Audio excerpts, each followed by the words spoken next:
നമ്മൾ ഈ പ്രകൃതി സങ്കല്പം എന്ന് പറയുമ്പോൾ ഈ രാധാറാണിയുടെ സ്വഭാവത്തിന്, അതായത് നമ്മൾ വൃന്ദാവനത്തിൽ പോകുന്ന സമയത്ത് അവിടുത്തെ രാജകുമാരിയാണ് രാധാറാണി. അവിടെ കൃഷ്ണനെക്കാട്ടിലും ഇമ്പോർട്ടൻസ് കൊടുക്കുന്നത് രാധാറാണിക്കാണ്.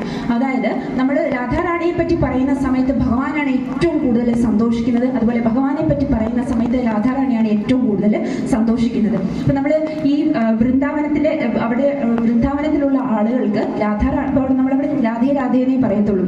അപ്പോൾ ഈ രാധേ രാധേ എന്ന് പറയുന്ന സമയത്ത് അവിടെ വൃന്ദാവനത്തിലെ രാധാറാണി ഇതുപോലെ ബേബി ആയിരുന്ന സമയത്ത് അവിടെ ഏറ്റവും, അതായത് എല്ലാവരോടും വളരെ കരുണയുള്ള, അല്ലെങ്കിൽ മുതിർന്ന ആളുകളെ ഏറ്റവും കൂടുതൽ ബഹുമാനിക്കുന്ന, അതായത് തൻ്റെ ഭക്തരാരെങ്കിലും രാധേ എന്ന് വിളിക്കുമ്പോൾ ശ്യാം സുന്ദറിനെ, അതായത് ഭഗവാനെ വരെ വിട്ട് രാധാറാണി ഓടി വരും.